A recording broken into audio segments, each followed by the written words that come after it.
They say in the tech world, ideas are gold. But when someone with power steals what you've created, gold turns to blood. I lost everything in a single afternoon. My job, my dreams, my reputation. The automation system I'd poured my soul into was sold for $42 million while I was branded incompetent and thrown away like garbage.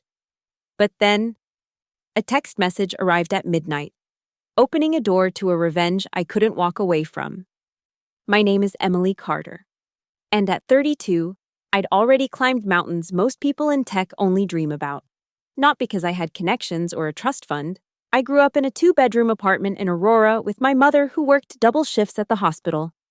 Everything I had, I'd earned with bleeding fingers on keyboards and sleepless nights debugging code that others had given up on. Denver's skyline stretched before me through the floor-to-ceiling windows of Nova Dynamics' 14th floor. The startup occupied half the building in Lodo, all exposed brick and Edison bulbs, trying desperately to channel Silicon Valley vibes into Colorado's thin air. I'd been here 3 years, watching the company grow from 20 employees to nearly 200. The morning light caught the mountains in the distance, but I barely noticed anymore. My world had shrunk to lines of code and flowcharts. I lived for automation, while others saw machines replacing humans as a threat. I saw poetry in it, elegant solutions that could free people from mindless tasks. My latest project was my masterpiece, a production automation system that could reduce manufacturing errors by 93% while cutting processing time in half. I'd named it ARIA, Adaptive Resource Intelligence Architecture. She was my baby, born from 18-hour days and weekends that blurred together. The office hummed with that particular energy startups have before they make it big. Young developers in hoodies clustered around standing desks, debating architecture patterns. Sales guys in untucked button-downs paced the halls, phones pressed to ears, selling dreams we hadn't quite built yet. The kitchen overflowed with kombucha and cold brew. The ping-pong table sat unused, a monument to the work-life balance we all pretended to want but never took. I remember that Tuesday morning perfectly. The air smelled like rain and ambition. I'd arrived at 6:30, beating even the most eager interns. Aria's final testing phase was complete. 3 months of trials at our partner facilities had exceeded every projection. My hands trembled slightly as I compiled the final report.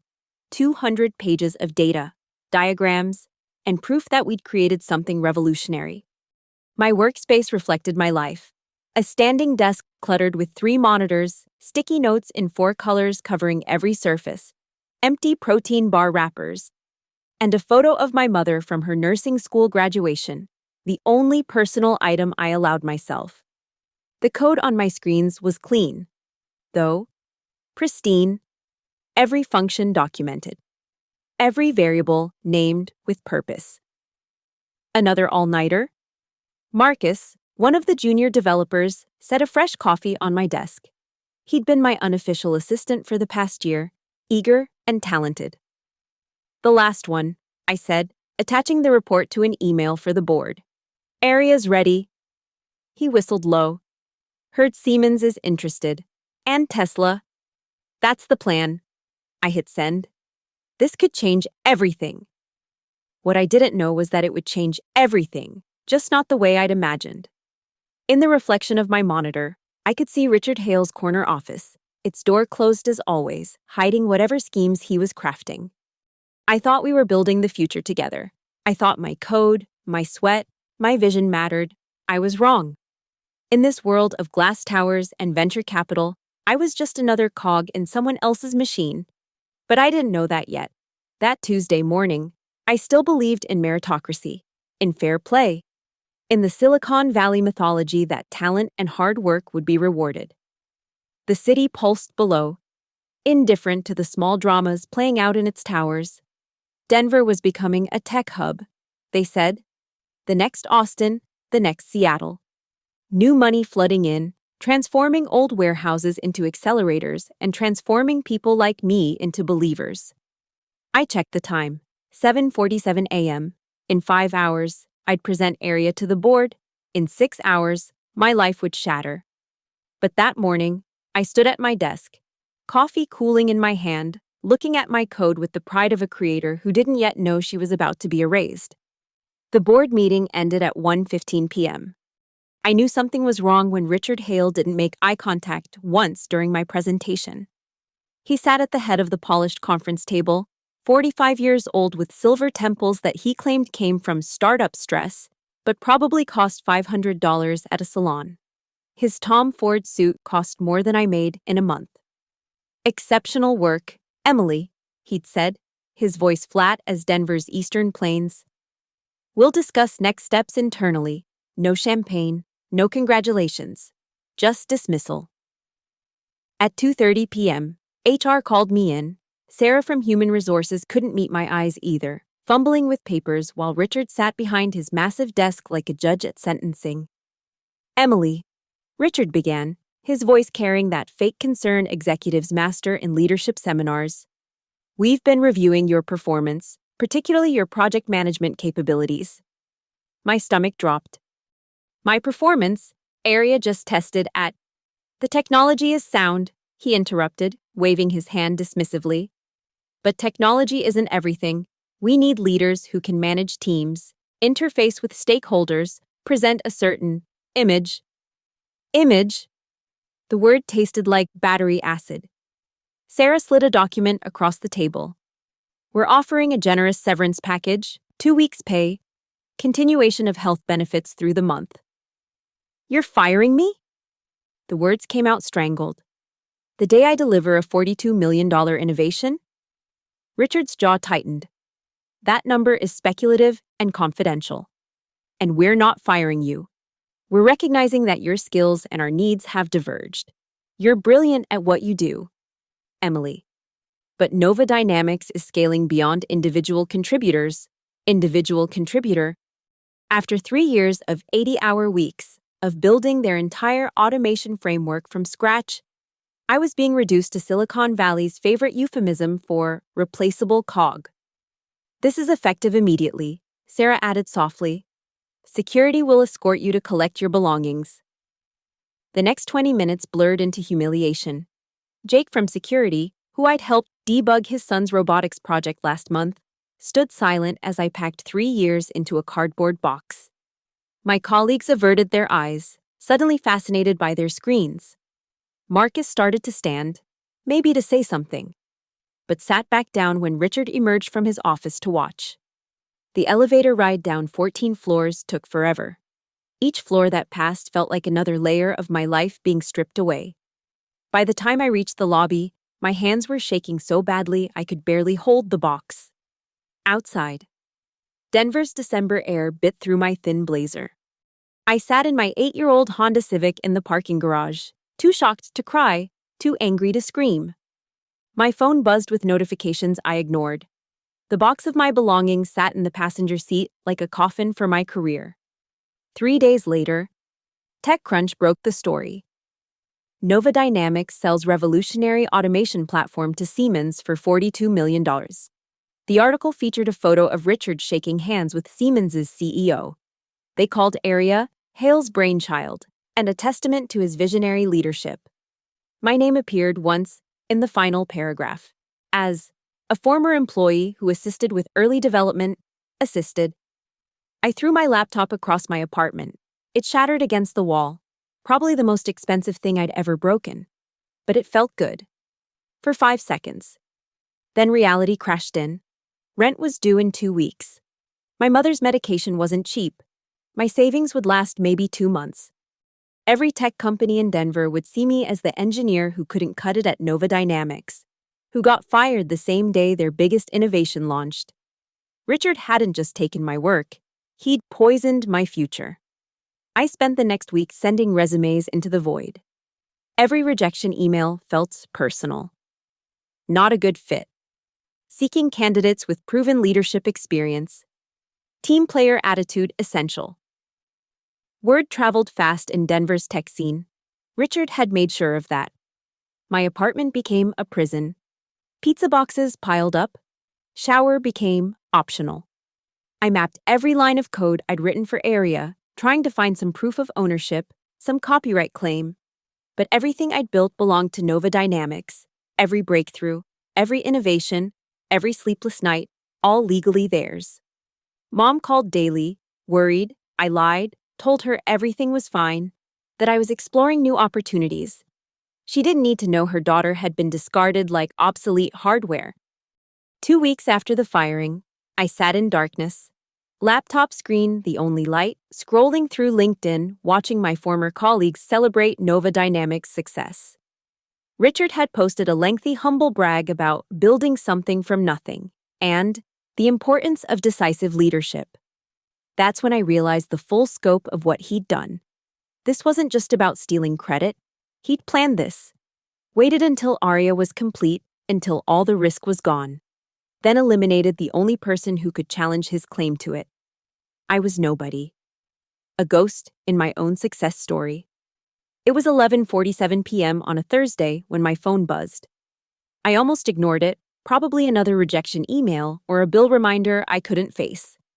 But the notification showed a text from an unknown number with a 303 area code. Local, but not in my contacts. I know the truth, and I have proof. I stared at the screen until it went dark, then tapped it awake again. The message was still there. My heart hammered as I typed back, "Who is this?" 3 dots appeared, disappeared, appeared again.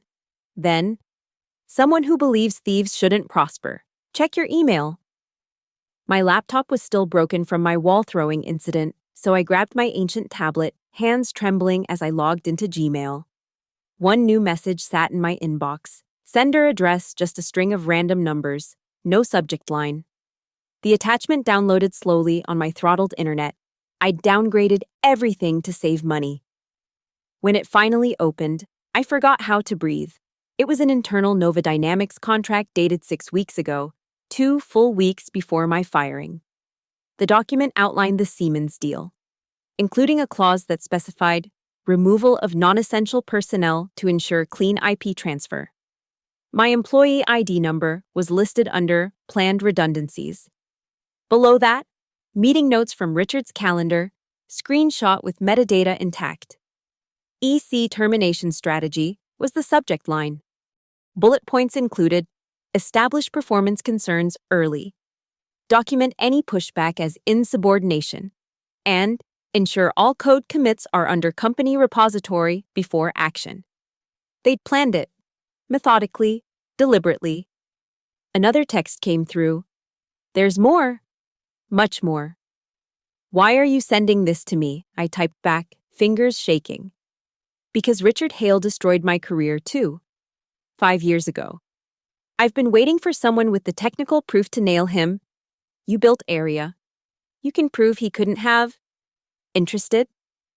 I paced my studio apartment, stepping over empty takeout containers and unwashed clothes. This could be a trap. Richard setting me up for violating my NDA, giving him grounds to sue me into oblivion. But what did I have left to lose? My reputation was destroyed, bank account draining, future evaporating. "What kind of proof?" I sent back. The response came instantly. Video recordings, email threads. Financial documents showing Richard's previous innovations were all acquired the same way. "He's done this 3 times before you." 3 times. I wasn't special. I was just the latest in a pattern. "I need to think," I typed. "Think fast. Siemens finalizes the deal in 10 days. After that, the evidence won't matter. Richard will be untouchable, and you'll be forgotten." The phone went silent. No more messages, no matter what I sent. The number became unreachable when I tried calling.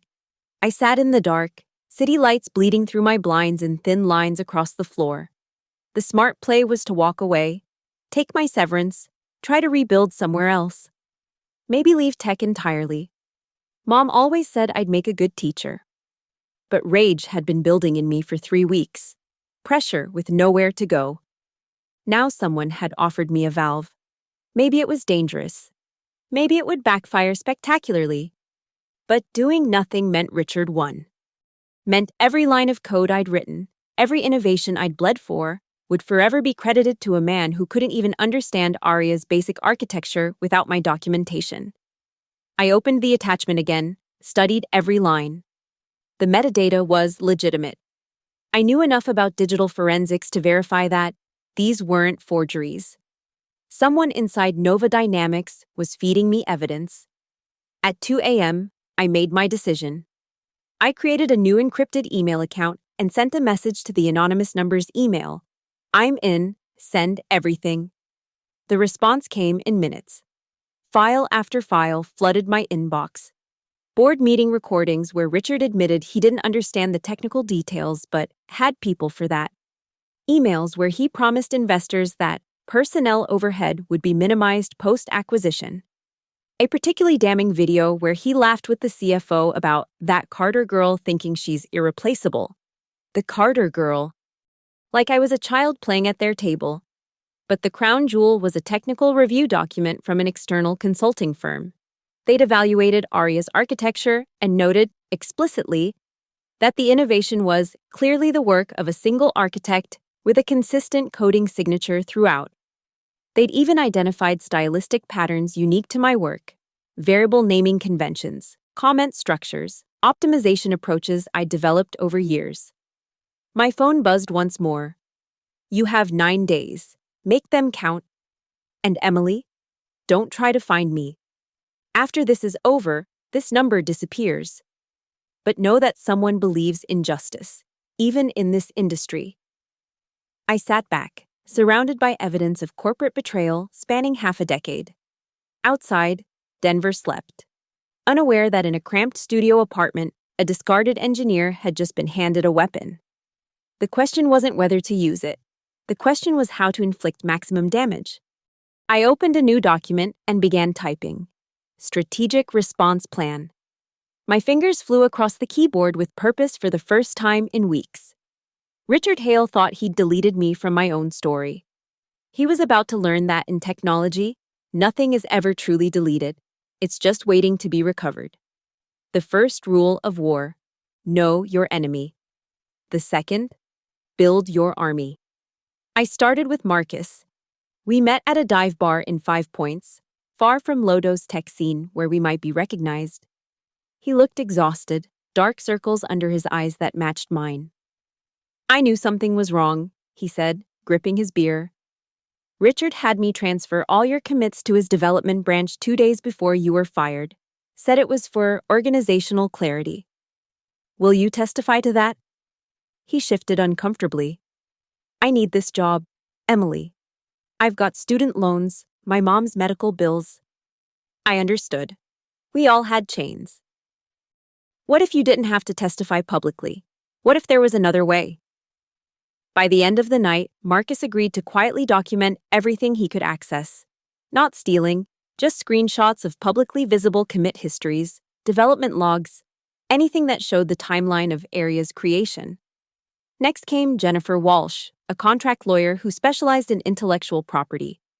I found her through a Women in Tech forum, someone who'd taken down bigger fish than Richard. Her office was a cramped space above a Vietnamese restaurant, but her walls were covered with favorable verdicts. NDAs are powerful, she said, reviewing my severance agreement. But they can't cover illegal activity. If we can prove fraud, the NDA becomes toilet paper. Can we prove fraud? She smiled, sharp as broken glass. With what you've shown me, we can prove a pattern, but we need more. We need someone currently inside to flip. That someone turned out to be Raj from accounting.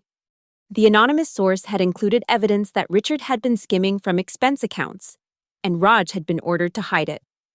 When I approached him with proof, his relief was visible. I've been losing sleep, he admitted over encrypted messages. I knew if anything came out, I'd be the fall guy. The hardest recruit was Alexandra Kim, a tech journalist who'd been investigating Richard for months but couldn't get anyone to talk. When I reached out with proof, she nearly dropped her phone. This is it, she breathed over Signal. This is what I've been looking for. But we need to be strategic. One big story won't do it. Richard has PR firms that can spin anything. We need a sustained campaign. I spent days organizing evidence into categories. Technical proof that I built Aria, financial irregularities, The pattern of Richard stealing credit for others' work. Jennifer helped structure everything to avoid legal retaliation while maximizing damage. But Richard had weapons too.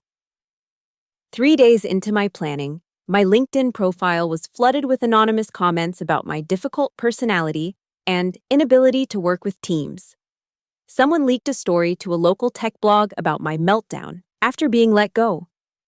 My apartment building received a complaint about noise violations I hadn't committed. "He's trying to discredit you preemptively," Jennifer warned. "Classic playbook. We need to move faster." The pressure was crushing. I survived on coffee and rage, sleeping 3 hours a night, checking locks obsessively after noticing the same car parked outside my building 3 nights in a row. Paranoia or surveillance? In Richard's world, both were possible. Marcus fed me information in careful doses.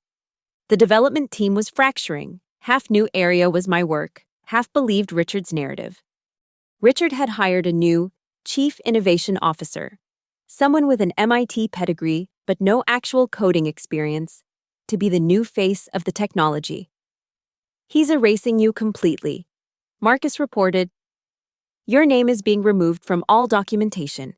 He's having the team refactor your code to change the style signatures."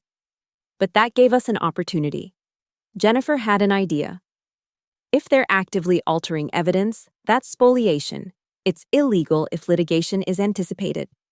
"Is litigation anticipated?" I asked. She grinned. "It is now." We filed a preliminary cease and desist letter. Not enough to sue yet, but enough to make destroying evidence a crime. Richard would have to stop the code refactoring or risk criminal charges. Meanwhile, Alexandra began her campaign. Not with the big reveal, but with breadcrumbs. A story about high turnover at Nova Dynamics. A piece on gender discrimination in Denver Tech. Each article mentioned Richard tangentially, building a narrative without making direct accusations. Raj documented everything he could find, staying late to photograph files, recording conversations where Richard bragged about the Siemens deal. "He's getting sloppy," Raj reported. "He thinks he's won." 7 days left until the Siemens deal closed. My apartment looked like a war room. Whiteboards covered with timelines, laptops running encryption software, burner phones for different contacts. I'd stopped eating regular meals, surviving on protein bars and Spite. "You need to take care of yourself," Mom said during our weekly call. I'd finally told her everything, unable to maintain the lie anymore. "I will, after this is over." What if it doesn't work? What if he wins anyway? I stared at the evidence wall I'd built, hundreds of documents proving Richard Hale was a fraud. Then at least I fought back. At least I didn't let him erase me quietly. The plan was set. In 3 days, we'd launch everything simultaneously. Alexandra's exposé, the legal filing, a coordinated social media campaign from former employees Raj had quietly contacted. Richard wouldn't see it coming from multiple directions, but I'd underestimated him. The next morning, I woke to find my bank account frozen, a legal notice on my door, and a message from an unknown number, not my anonymous source, someone else. "Stop now, or we'll destroy more than just your career." The war had truly begun. The frozen bank account was just the opening salvo. Within hours, my credit cards were canceled for suspicious activity. My phone service was terminated for non-payment, despite being current. Richard wasn't just fighting back, he was trying to suffocate me. "He's connected to a cybersecurity firm," Jennifer warned during an emergency meeting at her office. "They specialize in reputation management, corporate assassins, basically." Alexandra had gone underground after her editor received a cease and desist letter threatening a $50 million lawsuit if they published anything about Nova Dynamics. 2 of our allied former employees suddenly recanted their statements, claiming I'd pressured them to lie. But the anonymous source struck back. That night, a new package arrived. Audio recordings of Richard from a company party 2 years ago, drunk and bragging about how he'd pushed out that Korean programmer who thought he invented everything and that Indian kid who wouldn't shut up about patents. "Upload everything to multiple cloud servers," the source messaged. "Create dead man's switches. If they silence you, everything releases automatically. I spent the night creating redundancies, spreading evidence across encrypted servers in different countries. My fingers cramped from typing, eyes burning from screen glare. Outside, Denver slept peacefully while I fought for my professional life. Richard escalated. A deepfake video surfaced on Reddit showing me having a mental breakdown at a tech conference I'd never attended. My mother received calls from someone claiming I was suicidal and needed intervention. Former colleagues got messages warning them that associating with me would end their careers. I can't do this anymore, Marcus said during a panicked call. They know I've been helping you. HR just put me on administrative leave pending investigation. We were losing ground. 3 former employees who'd promised to speak up went silent. Raj stopped responding to messages. Even Jennifer seemed shaken when her law firm received threats of an ethics investigation. Then Richard made his mistake. He got cocky. A tech podcast invited him to discuss the Siemens acquisition. Live interview, no script. Alexandra had a contact there who ensured specific questions would be asked about Arya's technical architecture. I watched from my laptop, recording everything. Richard strutted through softball questions until the host asked, "Can you explain the recursive optimization algorithm that makes Arya unique?" Richard's pause lasted 2 seconds too long. Well, it's proprietary, but essentially it leverages machine learning to create adaptive responses. Bullshit. Complete nonsense. Arya didn't use machine learning at all. It was built on deterministic finite automata with custom state transitions. Any first-year CS student would know he was bluffing. He just handed us gold, Alexandra texted. Tech Twitter is already roasting him. We pivoted our strategy. Instead of trying to match Richard's PR machine, we went guerrilla. Anonymous posts on Hacker News dissecting Richard's technical incompetence, screenshots of Arya's actual code posted on GitHub with detailed explanations only I could provide. A coordinated campaign using mod fake innovator that started trending. Richard's team responded by doxing me. My address, phone number, and social security number appeared on 4chan. Pizza deliveries and death threats followed. I moved to a motel, paying cash, paranoid about every car in the parking lot. But the technical community was starting to listen. Prominent developers analyzed the code I'd posted and confirmed it was the work of a single architect. The coding style Richard claimed as his own was compared to his previous innovations, completely different patterns, like comparing Shakespeare to a grocery list. We need one more push, Jennifer said. Something undeniable. That's when I remembered the prototype. Before Arya was integrated into Nova Dynamics systems, I'd built a proof of concept on my personal laptop. It was dated 3 months before I was hired. I'd shown it during my interview. Richard had been there. The laptop was in my storage unit, gathering dust. I retrieved it at 3 a.m., terrified Richard's people were following me. But the code was intact. Git history preserved, timestamps unaltered. Jennifer's eyes lit up when she saw it. This predates your employment agreement. This is yours, not theirs. We leaked it strategically, not all at once, but in pieces. First, to a respected tech blogger who specialized in patent disputes, then to a professor at MIT who'd written about innovation theft in Silicon Valley. Each confirmed what we'd been claiming. Arya was born before Nova Dynamics, in the mind of a single developer. Richard's counterattack was vicious. A lawsuit claiming I'd stolen company property. Allegations of corporate espionage. He went on local news playing the victim. The successful CEO being attacked by a disgruntled former employee with mental health issues. But cracks were showing. The Siemens deal was reportedly under review.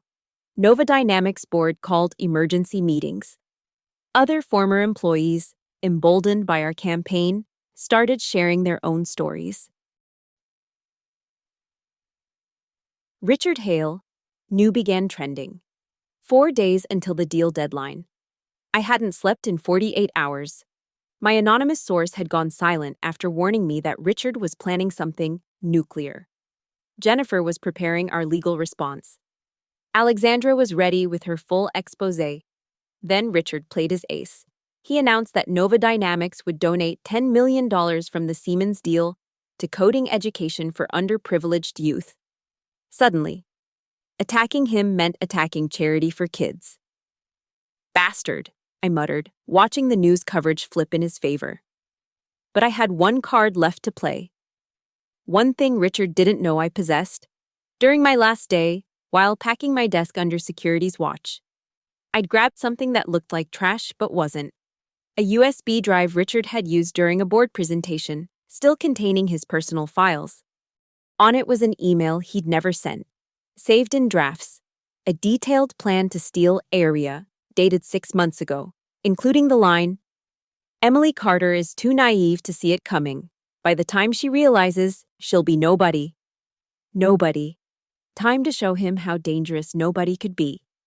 The federal courthouse in downtown Denver had never felt more imposing. Jennifer had fast-tracked an emergency injunction hearing, using the draft email as evidence of premeditated fraud. Media swarmed the steps. Richard arrived in a convoy of black SUVs, lawyers flanking him like bodyguards. I walked in alone, wearing my only suit, the one I'd bought for my Nova Dynamics interview 3 years ago. "Miss Carter," Judge Harrison began, her voice cutting through the murmur. "You're alleging conspiracy to commit fraud, theft of intellectual property, and wrongful termination.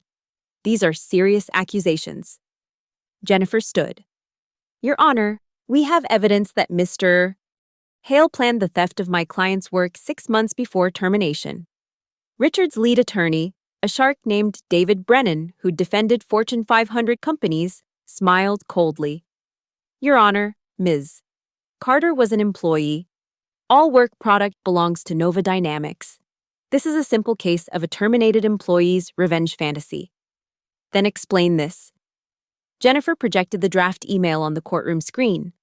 The room went silent as everyone read Richard's own words about me being too naive.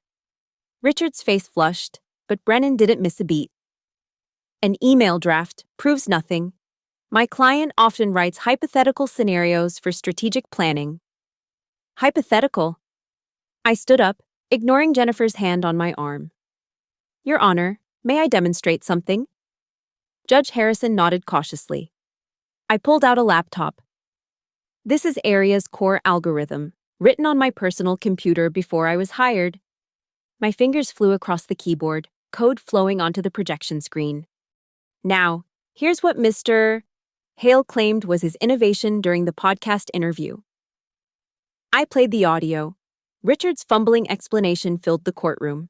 Several people in the gallery, other developers who'd come to watch, actually laughed. "Mr. Hale," I addressed him directly for the first time since my firing, "can you explain line 347 of this function?" Richard glanced at Brennan, who objected, but Judge Harrison overruled. "The plaintiff raises a valid question about authorship. Mr. Hale?" Richard stood, straightening his tie. "It's a optimization sequence that leverages computational efficiency. It's a recursive buffer that prevents stack overflow in embedded systems," I interrupted. "Something you'd know if you'd written it, or even understood it." The courtroom erupted. Brennan called for recess, but Judge Harrison denied it. "Continue, Ms. Carter."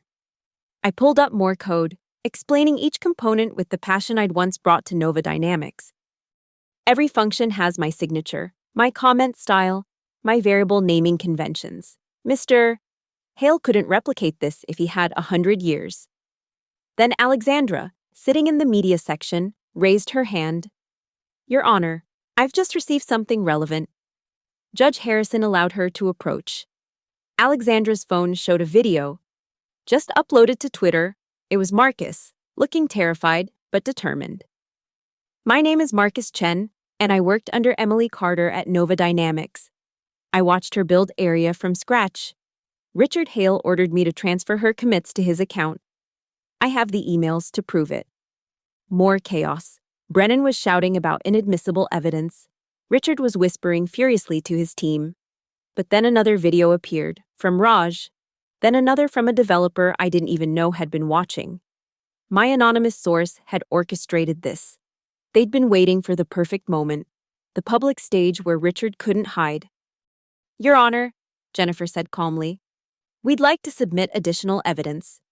She produced the USB drive with the full contents, not just the draft email, but Richard's entire scheme. Financial records showing he'd paid the cybersecurity firm to destroy me. Messages coordinating the smear campaign. Even a recorded call where he laughed about taking that bitch's code. Judge Harrison's face darkened with each revelation. Mr. Brennan, does your client have any actual evidence that he created this technology? Brennan shuffled papers desperately. We need time to prepare a technical demonstration. You've had weeks. The judge cut him off. Ms. Carter just coded live in my courtroom. Can Mr. Hale do the same? Silence. Richard finally stood. Your Honor, perhaps we could discuss a settlement. No. The word tore from my throat. No settlement. No NDA. No quiet resolution. I want the truth public. Judge Harrison nodded slowly. This court finds sufficient evidence for immediate injunction. The Siemens deal is frozen pending full investigation. Mr. Hale, you're prohibited from any further representation that you created area technology. But the real victory came from the gallery. Developers were live tweeting everything. Richard Hale fraud exploded across social media. Tech blogs were updating in real time. The story was beyond anyone's control now. Outside the courthouse, Richard tried to leave through a back exit, but media found him. Mr. Hale, did you steal Emily Carter's work? How many other developers have you defrauded? Will you resign? He pushed through without answering, his empire crumbling in real time. I stood on the courthouse steps, Denver's skyline behind me, feeling something I hadn't felt in weeks. Visible, not erased, not nobody. Emily, Alexandra approached with her recorder. How does it feel? I looked at the camera, knowing Richard would see this. It feels like justice is loading, and it's about to execute. The war wasn't over. But today, in front of everyone who mattered, Richard Hale had been exposed as exactly what he was, a fraud in a suit, stealing from those who actually built the future. The dominoes fell fast and hard. Within 72 hours of the hearing, Richard Hale's carefully constructed world imploded. The board of directors called an emergency meeting at 6 a.m. Saturday. By 8 a.m., Richard was escorted from the building by security, the same security who'd watched me pack my desk weeks earlier. Alexandra's full exposé dropped that afternoon.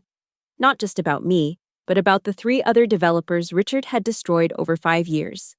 The headline read, "The Serial Thief of Silicon Valley: How Richard Hale Built an Empire on Stolen Code."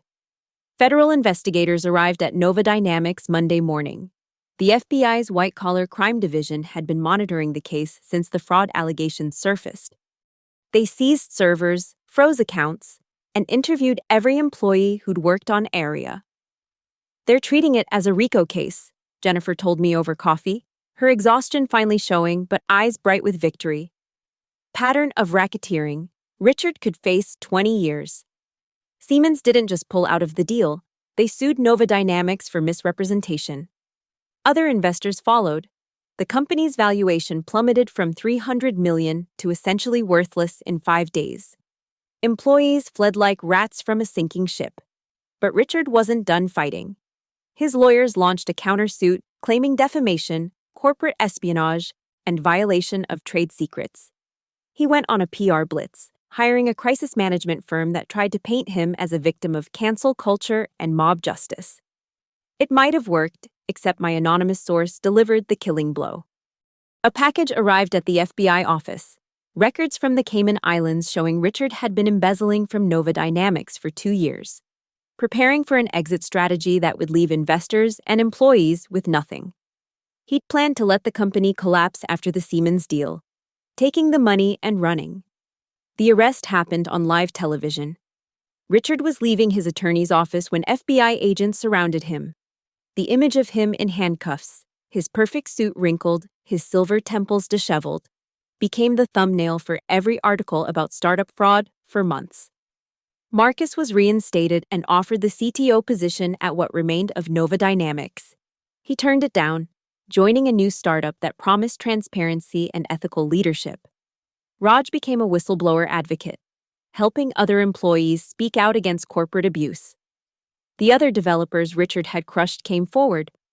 James Park, the Korean programmer from Richard's drunken confession, revealed how his machine learning platform had been stolen in 2019. Sarah Patel, the Indian kid, showed how her patent applications had been transferred to Richard's name through forged documents. Class action lawsuits multiplied. Criminal charges expanded beyond fraud to include identity theft, wire fraud, and conspiracy. Richard's assets were frozen. His house in Cherry Hills went into foreclosure. His wife filed for divorce, claiming she'd been deceived about their wealth's origins. I was offered everything I'd once wanted. Tech companies competed to hire me. Venture capitalists wanted to fund my next project. Speaking engagements, book deals, documentary requests. Everyone wanted the story of the woman who brought down Richard Hale.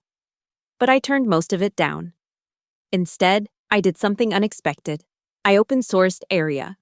Every line of code, every innovation, free for anyone to use and improve.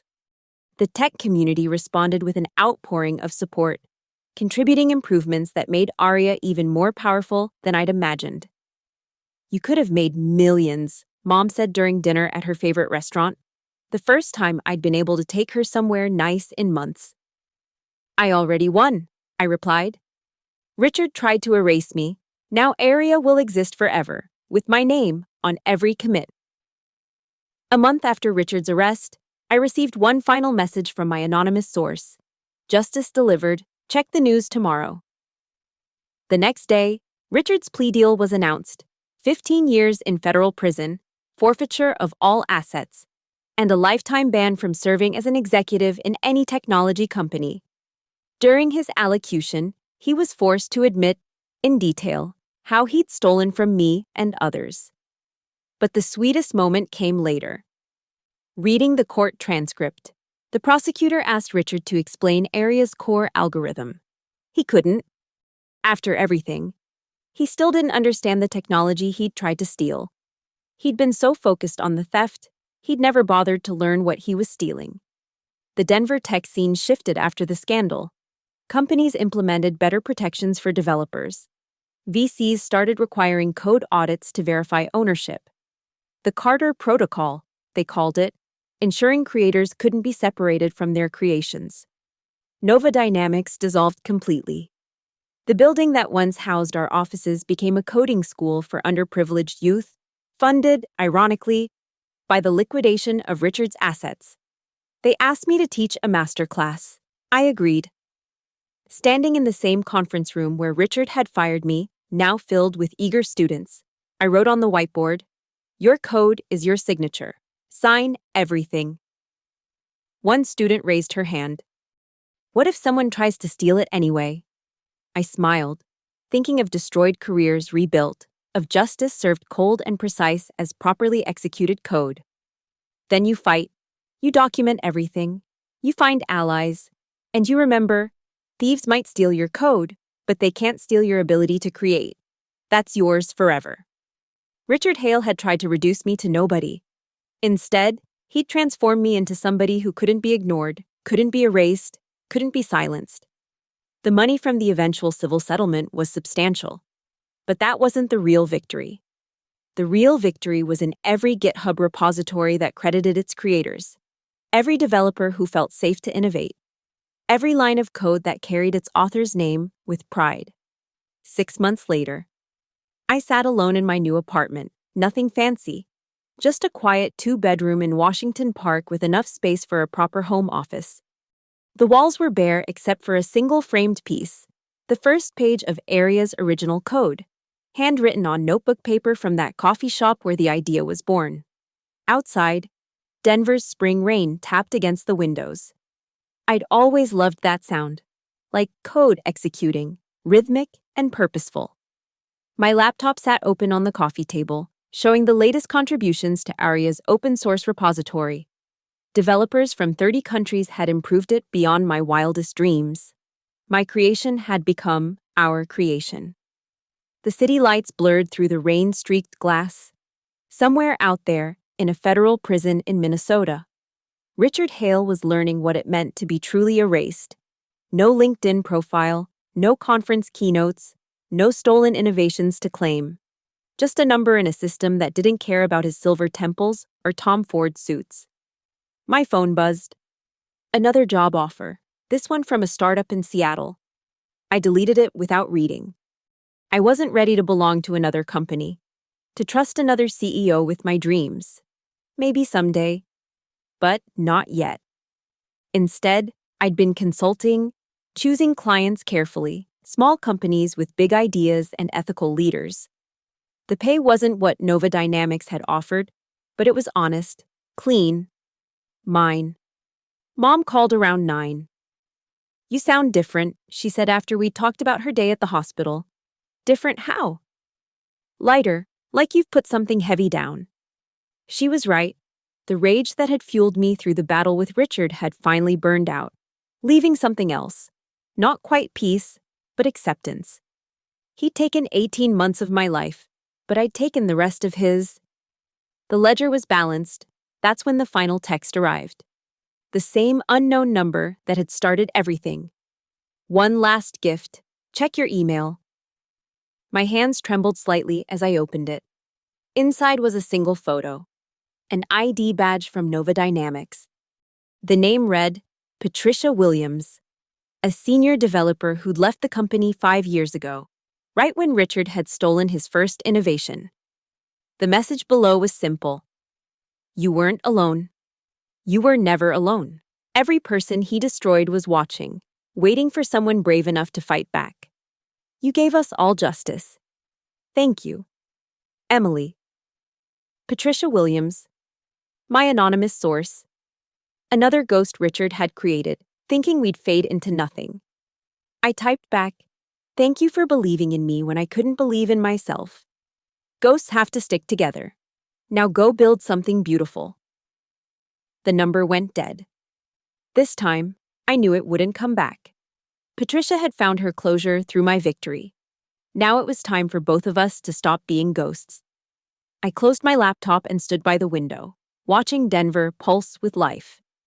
Somewhere, a young developer was coding their first breakthrough. Somewhere else, a CEO was deciding whether to steal it or celebrate it. The cycle would continue, but maybe with a few more fighters, a few less victims. My reflection in the window wasn't the hollow-eyed woman from 6 months ago. This version of me had scars, but they'd healed into something stronger. Richard had called me nobody, thinking it was an insult. He didn't understand that nobody was exactly who you needed to be to bring down somebody who thought they were untouchable. Nobody had no reputation to protect. Nobody had nothing left to lose. Nobody could become anybody. I pulled out my phone and opened a new document. At the top, I typed, Project Phoenix, a collaborative platform for protected innovation. My next creation wouldn't just be code, it would be a fortress for creators, a place where innovations were time-stamped, authenticated, and protected from the Richard Hales of the world, where young developers could build without fear of being erased. The rain had stopped. Denver glowed under clearing skies, the mountains visible in the distance, dark shapes holding their ground against the horizon. I smiled, remembering that first morning at Nova Dynamics when I'd stood at those floor-to-ceiling windows, believing in fairness and meritocracy. I still believed in merit. But fairness. Fairness was something you had to code into existence, one function at a time. My phone buzzed once more. Marcus had sent a link to a news article. Former Nova Dynamics engineers launch ethical tech incubator. He'd added a message. Want to join us? We could use someone who knows how to fight. I thought about trust, about risk, about the possibility of being betrayed again. Then I thought about Patricia Williams, fighting alone in the shadows for 5 years, waiting for someone to stand with her. Send me the details, I typed back. Outside, Denver hummed with the energy of new beginnings. I wasn't the same Emily Carter who'd walked into Nova Dynamics 3 years ago. That woman was gone, replaced by someone who understood that in the tech world, creation and destruction were just different types of code. Richard Hale had taught me to destroy. Now it was time to remember why I'd started coding in the first place. To build. I opened my laptop again and began typing. Not code this time, but a message to every developer who'd contributed to Area. Let's build something Richard Hale could never understand, a community where innovation belongs to innovators. The responses came within minutes. Developers from Tokyo to São Paulo, from Cape Town to Stockholm. All of us ghosts who'd refused to disappear. Nobody, it turned out, was everybody. And everybody was about to change everything. Thank you so much for listening to this story of betrayal, courage, and ultimate justice. I'm curious, where are you listening to this story from? Please share in the comments below so we can connect with listeners around the world. If this story resonated with you, please subscribe to the channel and share your thoughts. Have you ever faced betrayal in your workplace? How did you fight back? Let's discuss in the comments.